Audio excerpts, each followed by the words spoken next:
I've been looking forward to this camping trip with my best friends for months. We had planned every detail from the location of our campsite to the meals we would cook over the campfire. It was supposed to be the perfect getaway, a chance for us to unwind and enjoy the beauty of nature. We arrived at the campsite early in the morning and set up our tent in a quiet corner of the woods. Everything was going great until the second night of our trip, when my friend disappeared. We had been sitting by the fire, chatting and enjoying the stars when Tommy, one of our funniest friends, got up to use the restroom. After about 20 minutes, we noticed that he never came back. At first, I had assumed he got in a war with last night's all-you-can-eat sushi buffet, but as minutes turned into an hour, he didn't return. We all got up and searched the area around our campsite, but there was no sign of him. It was like he'd vanished into thin air. Panicked, I called the park rangers and told them what happened. They immediately launched a search and rescue operation, combing the woods for any sign of Tommy. We searched for days, covering miles of terrain, but there was no response. No matter how much effort we put into the search and rescue, we never found a trace of him. To this day, I wonder what had happened to him. Was he attacked by a wild animal? Did he have a similar demise as Elvis? Or was there something more sinister at play? The uncertainty haunts us. In this podcast episode, we'll be talking about people like Tommy and the phenomena Missing 411. My name is Kayla, this is Xenu, and we are Cauldron Converse, baby. By the way, if my face looks yellow and bruised, I put makeup over it, but I got my wisdom teeth out this week and it was horrible. I asked if I could have the wisdom teeth from my oral surgeon, and he said no, and I feel like was that before or after the laughing gas? That was after the whole surgery. But that was also after I cried. So I don't know how he felt. That's probably why I didn't give them to you.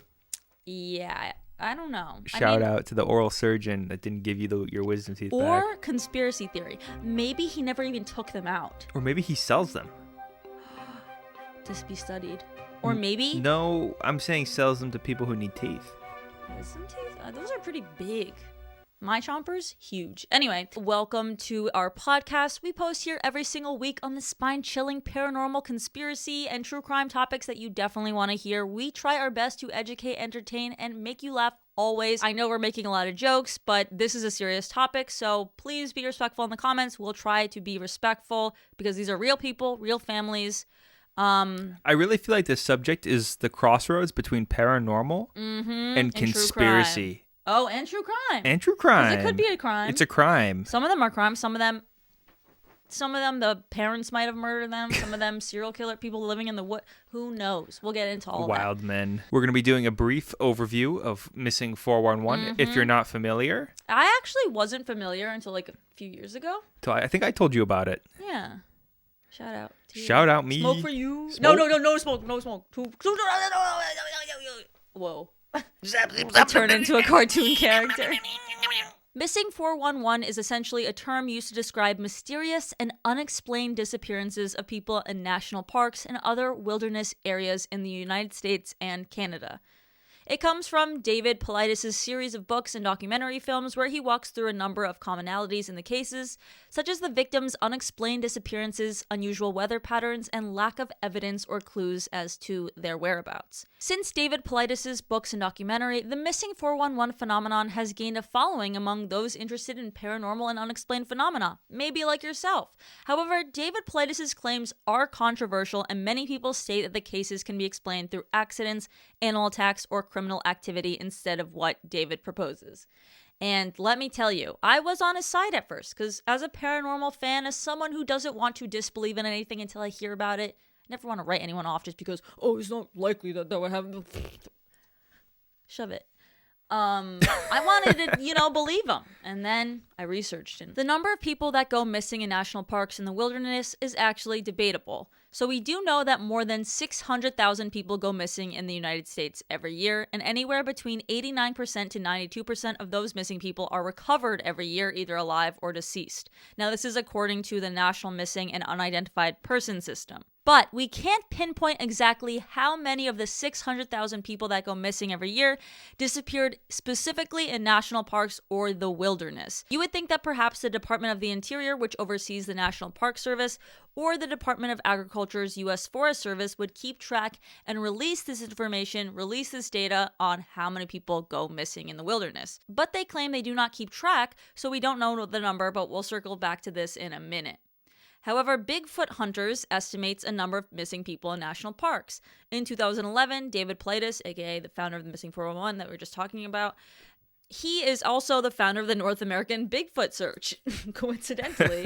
Yes. And he launched a database of wildland disappearances that occurred under, quote, mysterious circumstances. Now, from his research, there are at least 1,600 people, give or take, currently missing in the wild somewhere in the United States.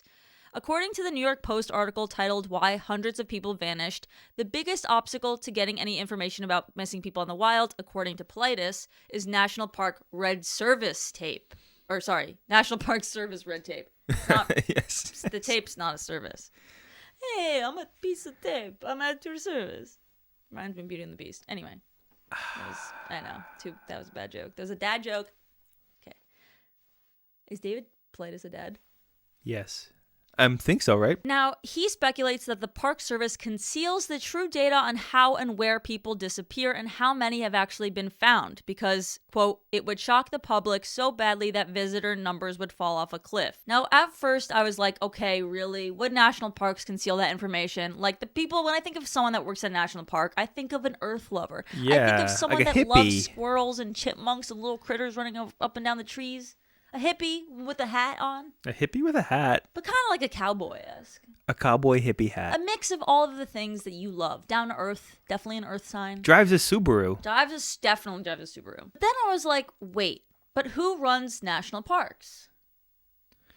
The government. The government. And do we trust that the government tells us everything that they know? No. Definitely not. There is no way that they don't know how many people have gone missing. Yeah, they definitely keep track of that. They just don't want to publish it. And why?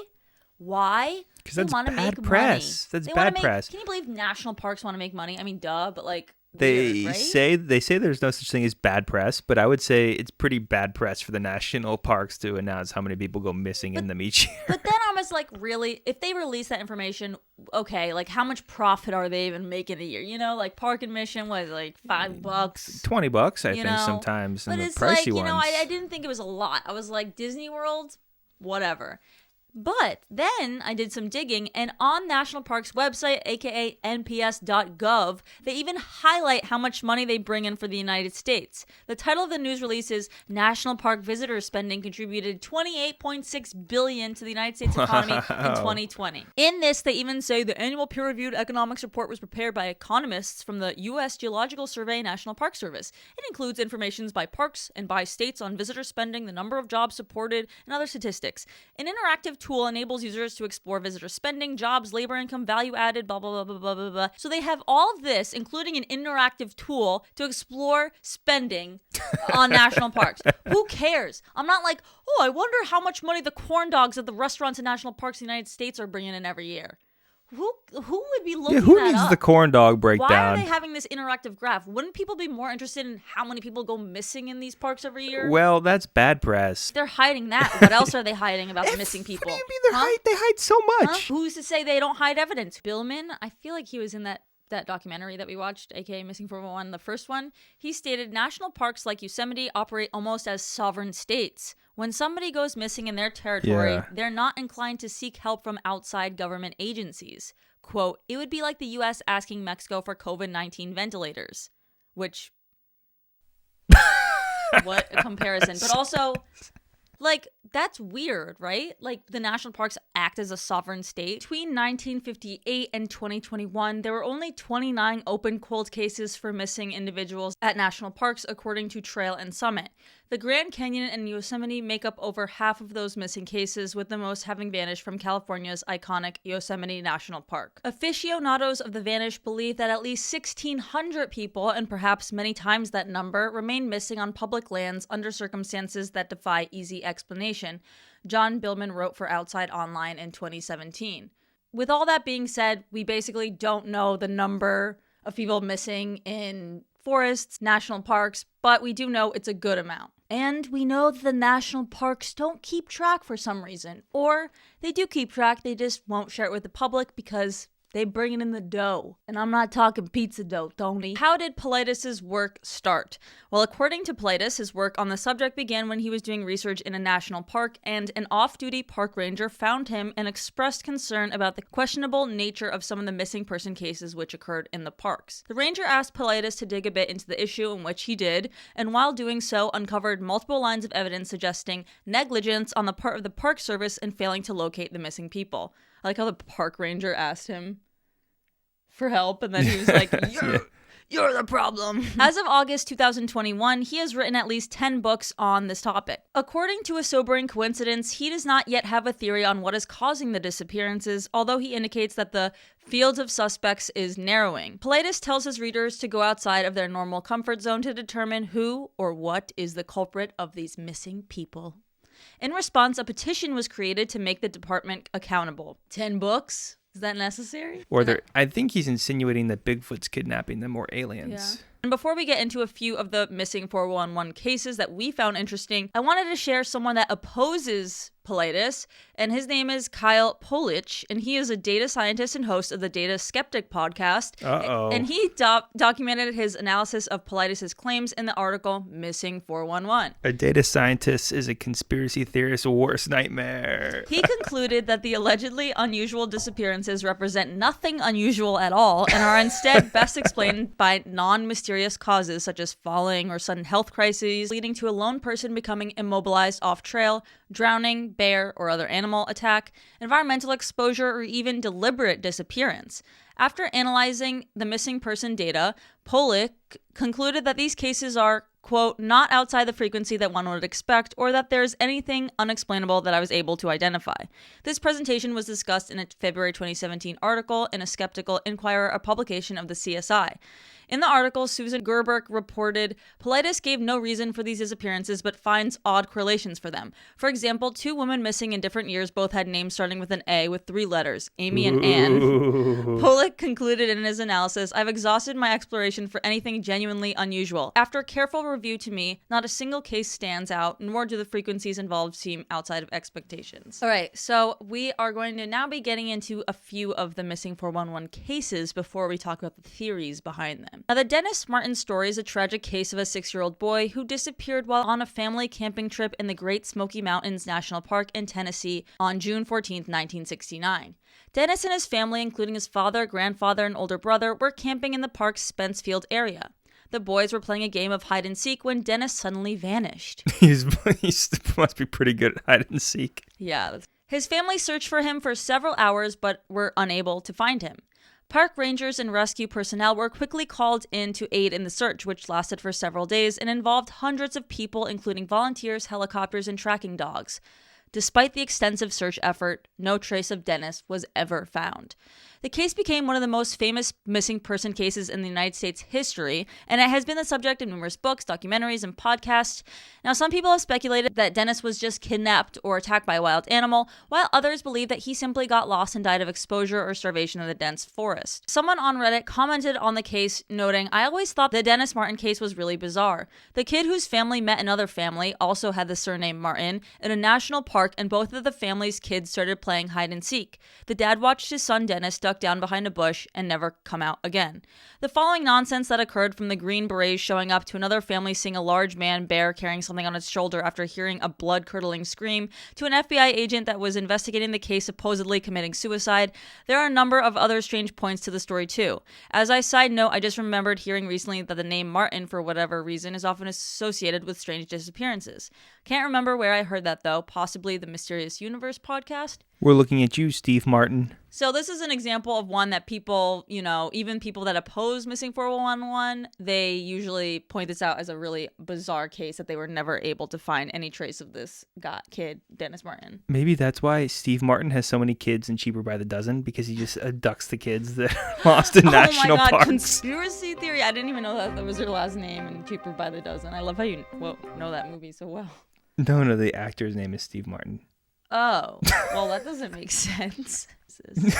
You just think I know this cheaper by the dozen lore? Cheaper by the dozen lore. And we actually watched Missing 411, like the first one that ever came out, I think. Yes, in 2016. It was a slow watch. It was. I thought it was going to be way more interesting, crazier than it was. Another lost kid whose parents frickin' killed him. And then another lost kid that isn't frickin' lost.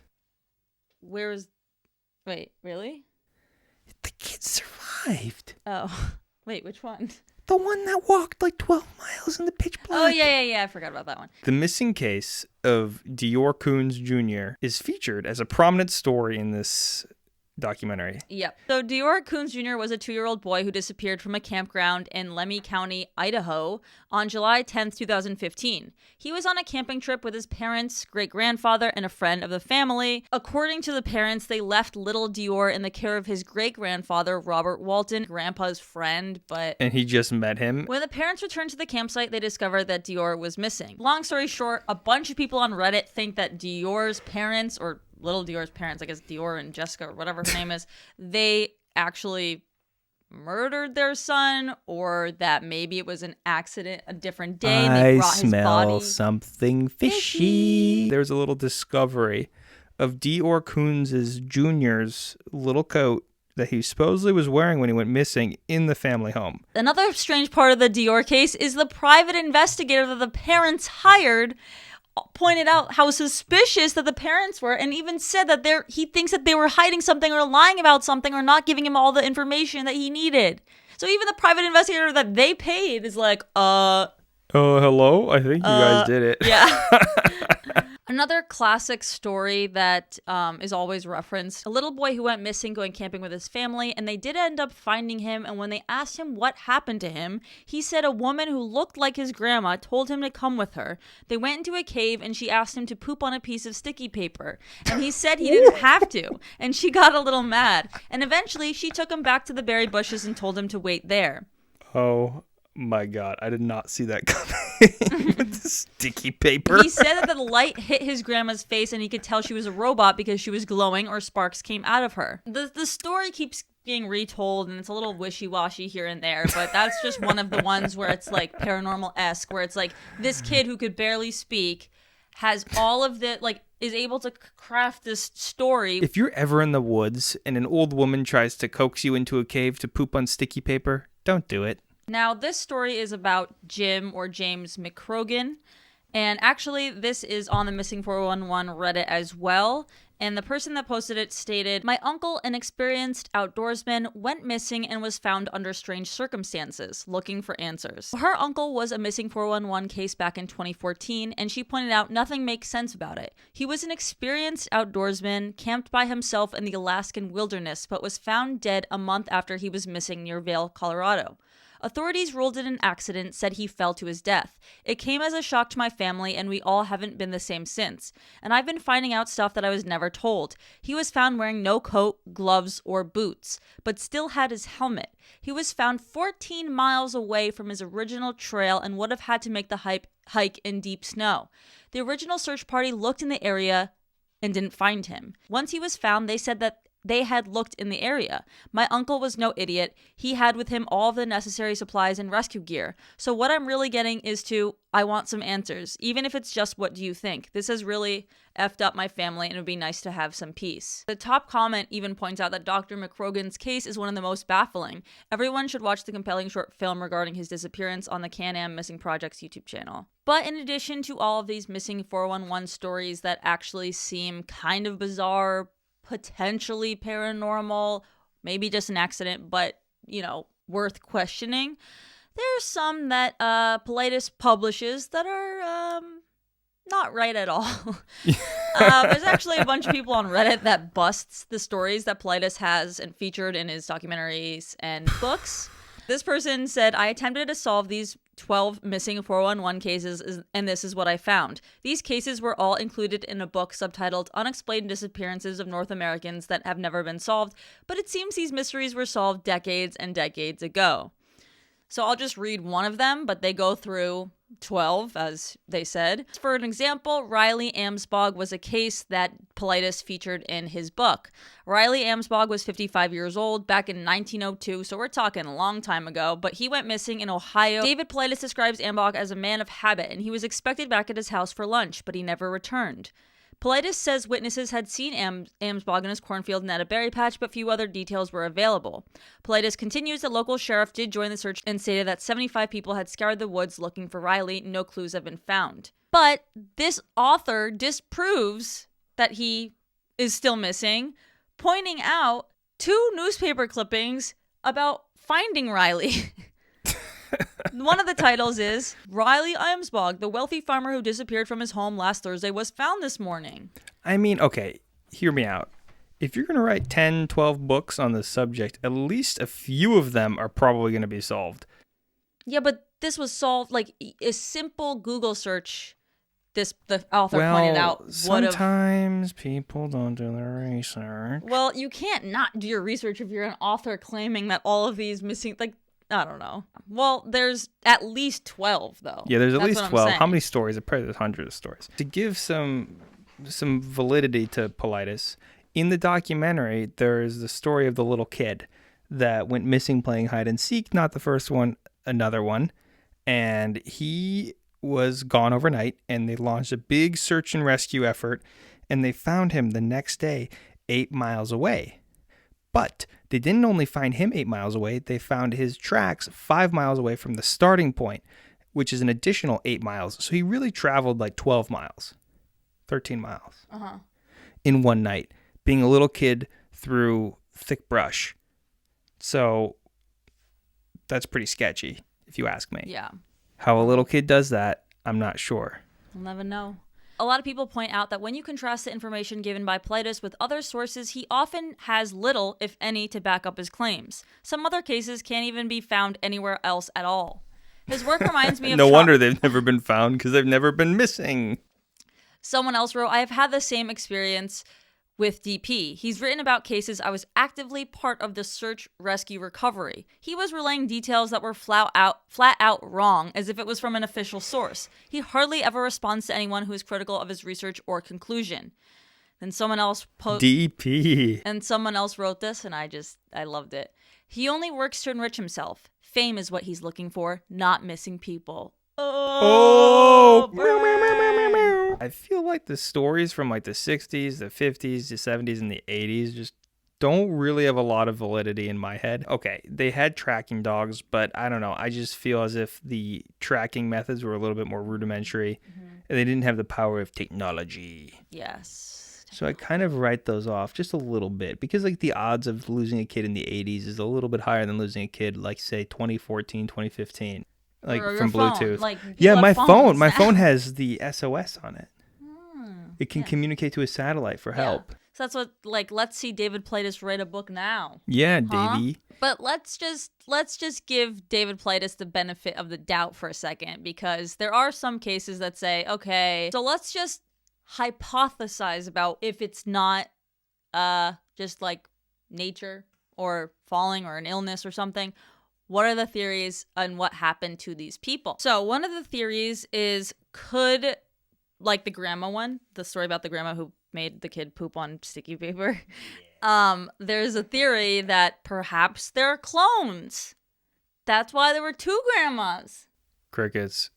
No, Crickets. No clones. Okay. I would go up the Skinwalker Ranch, Skinwalker theory any day of the week over clones. Well, what if the clones are from another planet because they're us? Are they from Camino? Light years away. I think it's interesting because if there were aliens that were studying humans, you know, they would abduct somebody that's a little abnormal, you know. They can get any normal person. But, hey, like, for example, there was a deaf kid that went missing and his remains were found 15 miles up the mountain.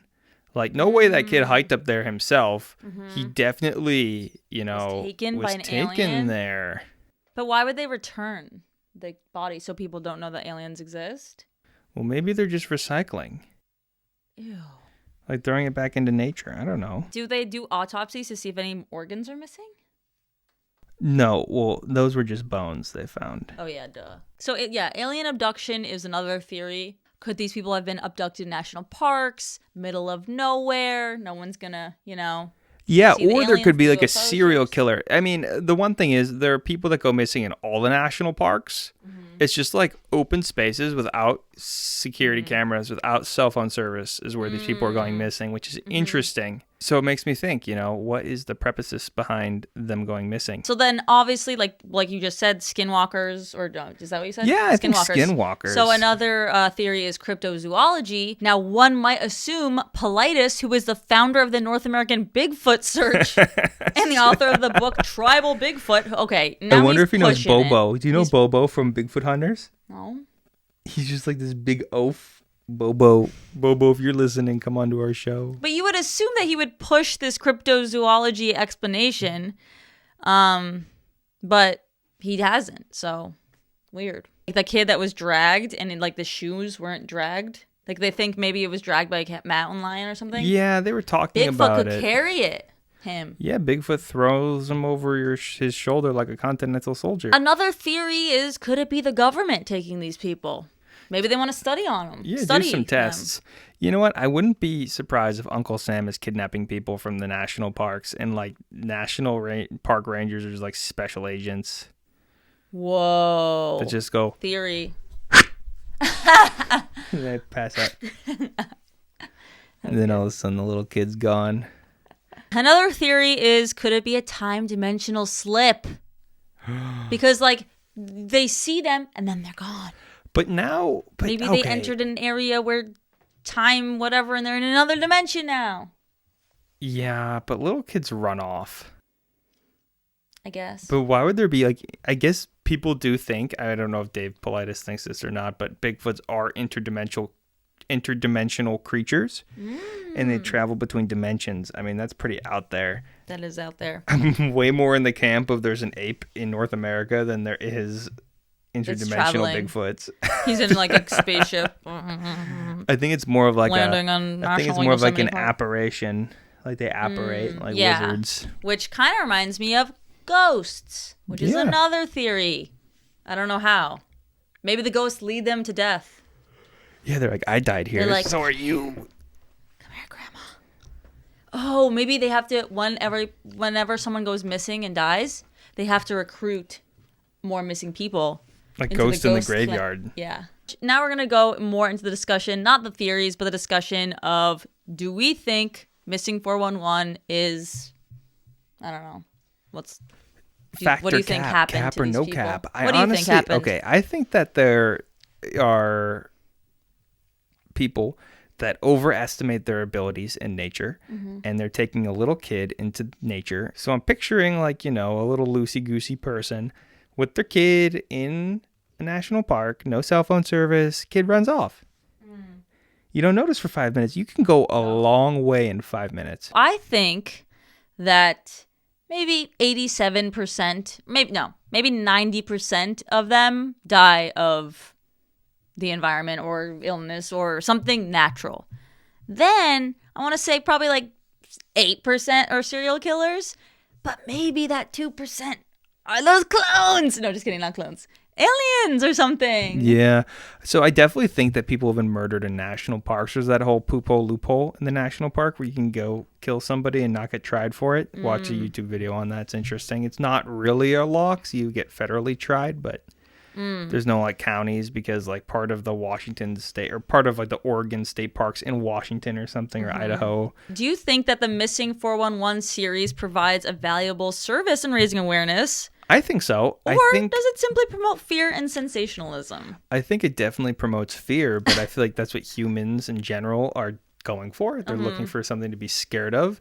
And sensationalism you find everywhere no matter what. I mean, you can't watch anything without sensationalism. So I think that it does do a service in a way where it's making people aware. Like the whole Gabby Petito thing. I'm not saying she was missing 411. Obviously, she was murdered by her ex-boyfriend, or I guess her boyfriend.